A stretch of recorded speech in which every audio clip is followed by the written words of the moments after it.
Trapped in a dating sim, the world of Otome games is tough for mobs is about a guy that gets reincarnated in an Otome game. The women are awful, the romantic interests are dumb, the villains are obnoxious, and the protagonist saves the day by pounding everyone into the ground both verbally and physically. I'm gonna be blunt. This series is annoying, but it's also amusing. In fact, it manages to ride the line between annoying and amusing so well, I honestly think it's a talent. Like, if you're ever wondering how to structure a story that will keep a reader engaged out of spite, this is a prime example.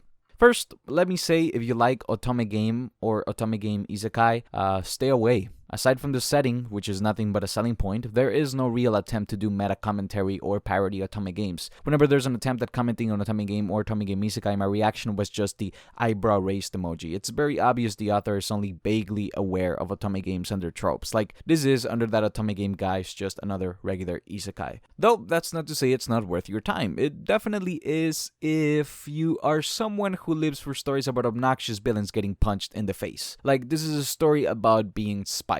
But being spiteful can be fun. Like I said, it's a balancing act. Too much spite can be bad, but the author always knows how to restore the balance just enough. First, the protagonist himself is just really annoying and underhanded, but that is the selling point, and all other characters in the series let him know he's an annoying person as much as they can, so it balances itself out. The villains are so over the top evil it becomes cartoonish. I honestly found them more annoying than evil, and so whenever I was forced to watch their plans unfold, I grew increasingly irritated. But then the whole shtick of the series is watching the protagonist pound them into the ground both verbally and physically. So I would be like, this is so stupid, I want to stop reading, but I do want to watch this guy get his shit kicked in. And so, this cycle continued for like 6 volumes. This is the dynamic every volume. Annoying villain plots something, they get away with it for a while and you're forced to put up with them. Towards the end, the prota gives them a verbal and physical lashing, they get their teeth smashed, and you let the satisfaction wash over you. Again, never read a series that used the carrot and the stick like this. The carrot is there, but you're also repeatedly hit with the stick. But then just as you're about to snap the stick in half, the series hands you the carrot. Sound like a toxic relationship to you? That's because it is.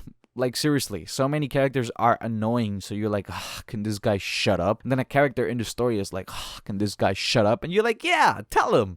Honestly, I never thought I would enter a toxic relationship with a series yet. Here I am. Lots of annoying things to complain about, but then it's satisfying when the characters in the story complain about those annoying things, and so I keep reading, for better or for worse. It's not all bad though. For one, the romantic interests are surprisingly actually very nuanced characters, and also, spoilers, bisexual. Yeah, the 2 girls the protag swoons are into him and each other, which might be progressive or male gratification depending on how you look at it. Again, the series is carefully tweaked to either appeal or annoy to a very specific type of person, and I am ashamed to admit that both of those type of people are me. Another good thing is the story, or I guess I should say lack thereof. I did mention earlier that the series rarely actually says anything meta about Otome game or Otome game isekai, but it does do that when it comes to the story.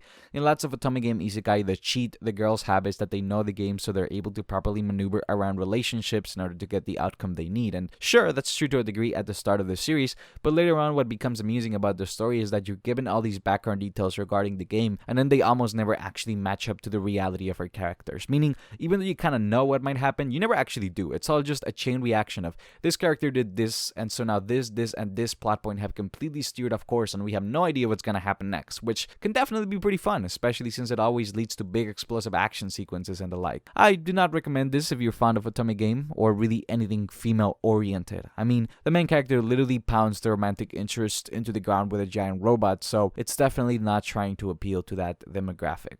I do recommend it if you like cheesy villains and sassy main characters. I honestly would also recommend it if you're into revenge stories. Sure, it's not all brutal and nihilistic like those tend to be, but the catharsis of a bad guy getting what they deserve is still there. Recommend it if you're a spiteful person that holds grudges like me.